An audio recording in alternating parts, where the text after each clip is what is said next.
How's it going, everybody? I wanted to start off this video with the good stuff, a good shot of the exhaust seal. Now, as you can see here, this exhaust seal is stuck, not moving at all. Yeah, that's a problem. Let's back up. We are currently behind the motor. You can see on this right side, I left that one on so I can kind of show you how to take this thing apart. But yeah, that's a major issue. Just in case you're wondering, this is made out of fiberglass. They coat the bottom of it with like a black rubber compound, and that's basically, you know, that's how they put these things together. So what you have are two rubber grommets here and here, and just a pin that slides out, and you can see the pin slides out from either direction. You've got enough, in most cases, room to kind of move it out either way. But basically what this is for is so water from the sea doesn't travel back up here, and basically once it hits this flapper, it prevents it from going inside your motor. So that's the whole idea here. Those of you who are watching this video, you know, operate their OMC on the open water, like coastal areas, things like that. You probably want to have these. I'm going to go ahead and replace mine, but I saw this one. I said, wow, my subscribers would love to see this video. And you can see this thing has been stuck closed for a while, and that's how exhaust has been moving through it. All right, pretty pitiful.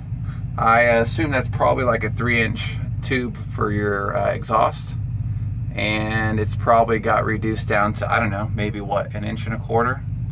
But this exhaust seal or exhaust flapper is in pretty bad shape.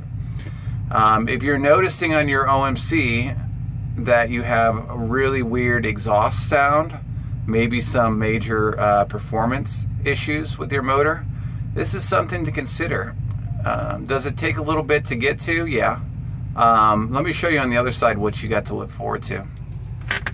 All right, so what you'll do is you're going to go ahead and remove this from your exhaust manifold, right? And you've got these two little worm clamps. It's not going to be easy. There isn't a right way to do this. You have this side that you're going to have to remove. You could also go about it by removing this side. What I typically do when I'm pulling apart the exhaust manifolds are I try to find which one is the looser one, and that's the one I try to work with here. But it just so happened to be when I was pulling the motor out in this situation, this is the one that came through. But sometimes you'll get lucky and you'll be able to pull this side off with these worm clamps first. But yeah, just play with it. Ultimately, once you get it loose, the way I get it is I work it left and right, by the way. All right, and see if she'll come off. Ta-da!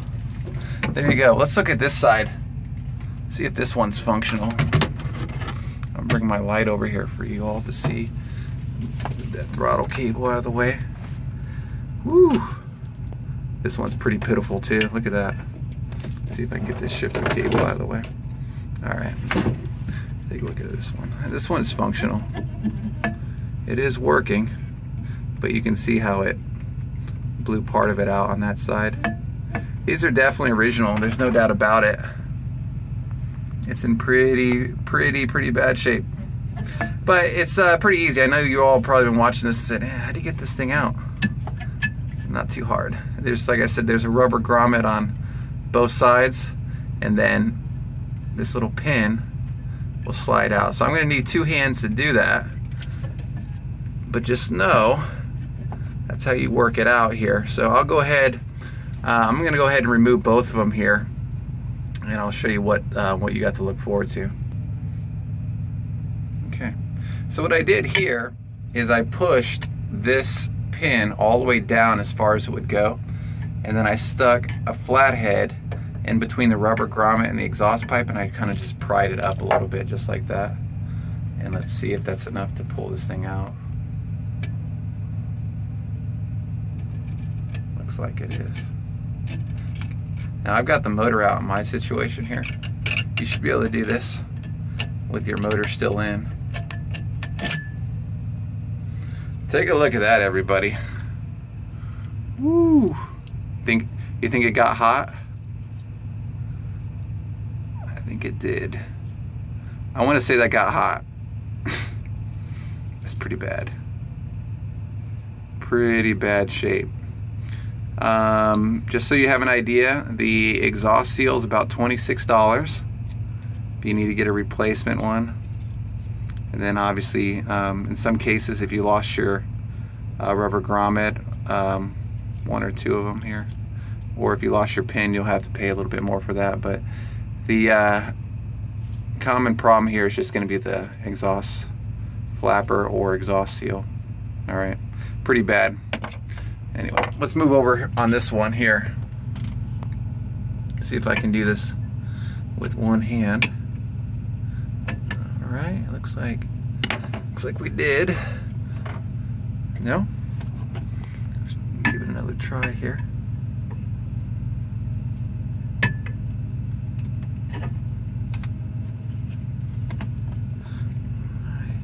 This one is definitely not going to be as easy as the other side was. That's for sure. It looks like maybe it just needs to be pulled from the opposite side. Yep. Yeah, you got a 50-50 chance of figuring out which side it comes out on, but this side it was the opposite. Let's see if she'll work loose here.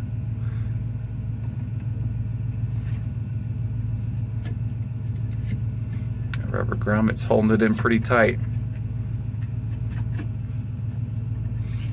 Okay.